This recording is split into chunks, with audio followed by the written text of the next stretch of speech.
Nation one was the girlfriend of a mate of mine, and in all honesty, it actually took me 2 years to realise how much money we'd actually lost, because every time she came in, she just kind of shifted papers about and kind of put some papers in front of me, and I was left in the dark completely. Don't choose the first bank that you come across. We chose Bank of Scotland at the time, because we thought they were a good option. In actual fact, what they ended up doing was putting us to a small business unit, which was very limited in the amount of help and support that they gave us, because every time we had a problem, we phoned up and spoke to their, essentially it was a call centre. Spend time financial planning. I'm ashamed to say this, but the first time I actually ever prepared a budget was about 3 years ago. The business is now 7 years old, and it's quite scary actually when you sit down and work out exactly how much everything's costing, because it can be quite an eye-opener. Be clear on what you sell. Again, a lot of customers that come in and speak to me, when you ask them what they sell and who they're selling it to, they can't actually answer that question. And I find it's a fundamental thing. If you're going to be able to win business, and if you're going to be able to grow your business, you have to know what you're selling, who you're selling it to, and how to differentiate yourself in the marketplace. Another key thing is to listen to your customers. It can be quite frightening actually when you first listen to your customers, because the feedback you get from them can sometimes be quite shocking. We did an event in 29 where we invited 8 of our key customers to come along and tell us what they thought of us, and it wasn't the most pleasant thing at the time, but we learned a lot of experiences from that.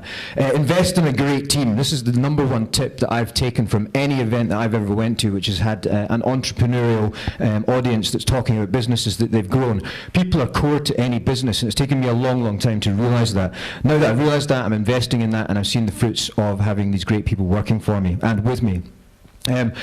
This is, and I apologise in advance, but don't use recruitment consultants. I've never not been shafted by a recruitment consultant in all the years that I've used them. I've been sued for them for employing people that I actually never employed, but they sent me the CV through in the first place, and that's just cost me money to get rid of these people.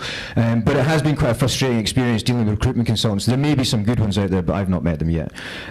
Keep costs low is another key thing. Again, in the early days, I thought it would be great to have parties in the office and to invite people to come along and to spend money on PR, and if somebody phoned me up to offer me a cheap advert in a local magazine or something like that, I'd take it because we had cash in the bank. But that's a big mistake. Have a clear message is another thing a lot of businesses make the mistake of.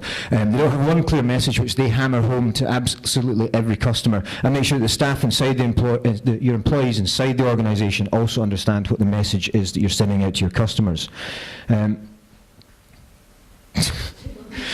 Be flexible on tactics. I met a guy a couple of years back who explained to me the difference between strategy and tactics, and I never really actually knew what the difference between these two things were.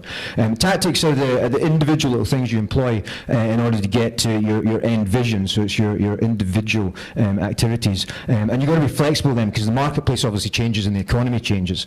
Have a clear strategy as well. Make sure that your team know that clear strategy. And again, it took me a while to recognise this. The minute I did actually recognise this, the difference it made to my business was quite monumental, because all of a sudden the entire team recognised where we were going, why we were in business, and what we were selling to our customers. And all of these things are interlinked, and ultimately helped us make money.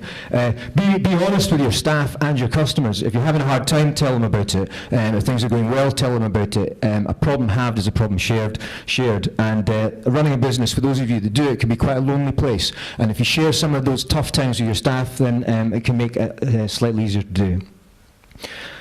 Spend more time on HR than you normally would. Again, a lesson that I've learned along the way is, in the early days I was all very keen on just making immediate changes when I thought these changes needed to be made without going through a proper consultation process with the team.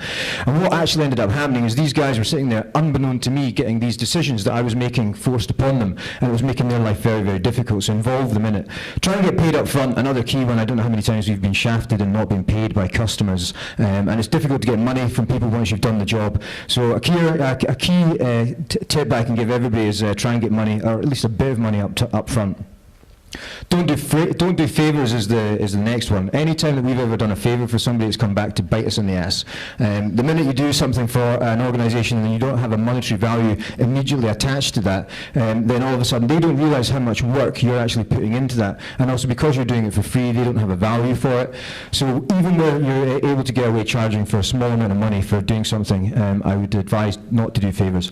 Negotiate is another key one. I negotiated on a recent web project, and I think I negotiated a wee bit too much, because we were supposed to take us 2 months to do. It's actually taken us 6 months, because we got the client was so keen to do it, and I was so keen to win it.